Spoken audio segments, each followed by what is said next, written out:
Hello મિત્રો, આજે આપણે વાત કરશું શિક્ષક અને નર્સ સાથેની પ્રેમ કહાની। સવારનો નરમ સુહાવો સમય હતો। હોસ્પિટલના આંગણે હજુ પણ રાતની ઠંડકનો અહેસાસ હતો અને સૂર્યના પ્રથમ કિરણો ધીમે ધીમે બારીઓમાંથી અંદર પ્રવેશતા હતા। શહેરની મધ્યમાં આવેલી આ હોસ્પિટલમાં નર્સ તરીકે કામ કરતી રીના પોતાના દિવસોની શરૂઆત હંમેશા સ્મિત સાથે કરતી। સફેદ યુનિફોર્મમાં તે એકદમ શાંત, સ્મિત અને કરુણાથી ભરેલી લાગતી। દર્દીઓ માટે તે માત્ર નર્સ નહોતી, પરંતુ આશાનું એક જીવંત સ્વરૂપ હતી।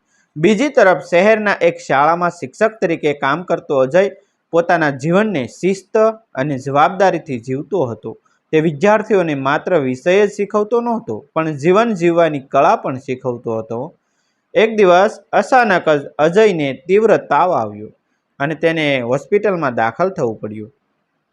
શરૂઆતમાં તે માટે આ માત્ર સામાન્ય બીમારી હતી, પરંતુ તે દિવસ તેની જિંદગીનો વળાંક બનવાનો હતો।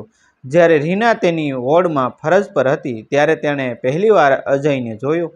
બેડ પર સૂતો, થોડી થાકેલો, આંખો એની સાથે પણ અંદરથી મજબૂત અને સંસ્કારી દેખાતો આ યુવાન રીનાને થોડો અલગ લાગ્યો। સામાન્ય રીતે તે બધા દર્દીઓ સાથે સમાન રીતે વર્તતી, પરંતુ અજયની આંખોમાં કંઈક એવું હતું જે તેને વારંવાર તેની તરફ ખેંચતું। રીના રોજ સવારે અજયને દવા આપતી, તેનું તાપમાન ચેક કરતી અને તેની સાથે થોડા શબ્દો બોલતી। અજય પણ શરૂઆતમાં સામાન્ય રીતે જ જવાબ આપતો, પરંતુ ધીમે ધીમે તેમની વચ્ચેની વાતો વધવા લાગી।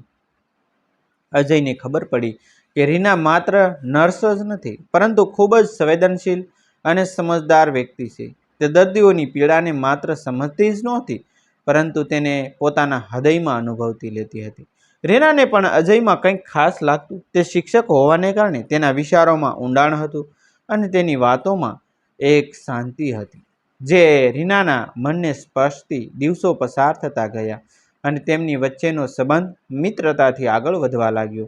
અજય હવે જલ્દી સાજો થવા લાગ્યો, પરંતુ તે હોસ્પિટલમાંથી જવાનું ટાળવા લાગ્યો, કારણ કે તે જાણતો હતો કે એકવાર તે અહીંથી ગયો પછી રીનાને મળવાનું ઓછું થઈ જશે। બીજી તરફ રીના પણ એ વાતને સમજતી હતી, પરંતુ તે પોતાના ભાવોને વ્યક્ત કરવામાં સંકોચ અનુભવતી હતી। તે જાણતી હતી કે એક નર્સ તરીકે તે દર્દીઓ સાથે એક મર્યાદા જાળવવી પડે, પરંતુ હૃદયના લાગણીઓ ક્યારેય નિયમોનું પાલન નથી કરતી। એક સાંજનો સમય હતો, જ્યારે હોસ્પિટલના બગીચામાં થોડો શાંતિભર્યો માહોલ હતો।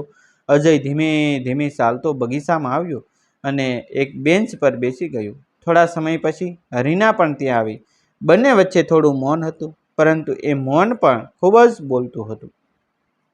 અજયે હળવી અવાજમાં કહ્યું, રીના, મને ખબર નથી કે આ શું છે, પરંતુ જ્યારે હું તારી સાથે હોઉં છું ત્યારે મને એક અજાણી શાંતિ મળે છે। રીના થોડું સ્મિત કરી, પરંતુ તેની આંખોમાં લાગણીઓ સ્પષ્ટ દેખાતી હતી। તે દિવસે પહેલીવાર બંનેએ પોતાના હૃદયની વાત એકબીજાને કહી। કોઈ મોટા શબ્દો નહોતા, કોઈ નાટકીય દ્રશ્ય નહોતું, માત્ર એક નિખાલસ લાગણી હતી જે બંનેને જોડતી હતી। અજયે સ્વીકાર્યું કે તે રીનાને પ્રેમ કરવા લાગ્યો છે, અને રીનાએ પણ પોતાની લાગણીઓને છુપાવી શકી નહીં। તે ક્ષણે બંને માટે સમય જાણે થંભી ગયો હતો। અજય થોડા દિવસોમાં હોસ્પિટલમાંથી ડિસ્ચાર્જ થયો, પરંતુ હવે તેમનો સંબંધ હોસ્પિટલની દિવાલોથી બહાર આવી ગયો હતો।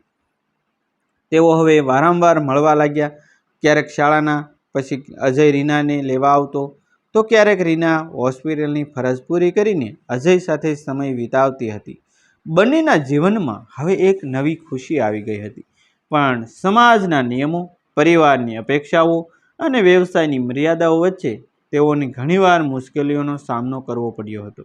રીનાના પરિવારને શરૂઆતમાં આ સંબંધ સ્વીકાર્ય નહોતો, કારણ કે તેઓ ઈચ્છતા હતા કે તે કોઈ વધુ સ્થિર અને ઊંચી પદવી ધરાવતા વ્યક્તિ સાથે લગ્ન કરે। અજયના પરિવારને પણ શંકા હતી કે એક નર્સ સાથેનું જીવન કેવી રીતે ચાલશે, પરંતુ અજય અને રીના બંનેએ પોતાના પ્રેમ પર વિશ્વાસ રાખ્યો। તેમણે પોતાના પરિવારને સમજાવવાનો પ્રયત્ન કર્યો, અને સમય સાથે તેમના સત્ય પ્રેમે બધાને માની લીધા। તેમની નિષ્ઠા, વિશ્વાસ અને એકબીજાની પ્રત્યેની લાગણીઓ આખરે બધું બદલી નાખ્યું। અંતે એક સુંદર દિવસ આવ્યો જ્યારે બંનેએ લગ્ન કર્યા।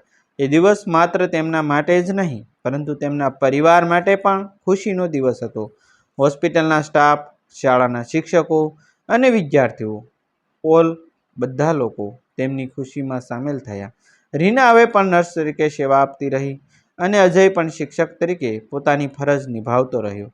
પરંતુ હવે તેમની જિંદગીમાં એકબીજાનો સાથ હતો, જે દરેક મુશ્કેલીને સરળ બનાવી દેતો. પરંતુ એક સરળ, સચ્ચી અને દિલને સ્પર્શી જાય તેવી છે.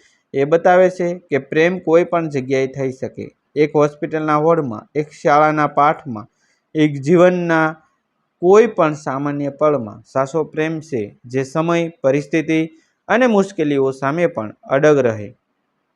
અને આ રીતે એક નર્સ અને એક શિક્ષકની આ પ્રેમભરી વાત જીવનના પાનાઓમાં એક સુંદર અધ્યાય બની ગઈ. એક એવી કથા જે હંમેશા યાદ રહેશે અને દરેકને પ્રેમ પર વિશ્વાસ રાખવાનું શીખવશે. મિત્રો, આપેલી વાર્તા કાલ્પનિક છે. તેમાં આવતા તમામ પાત્રોના નામ અમે બદલેલા છે. થેન્ક યુ મિત્રો. ફરી વખત એક નવી વાર્તા સાથે.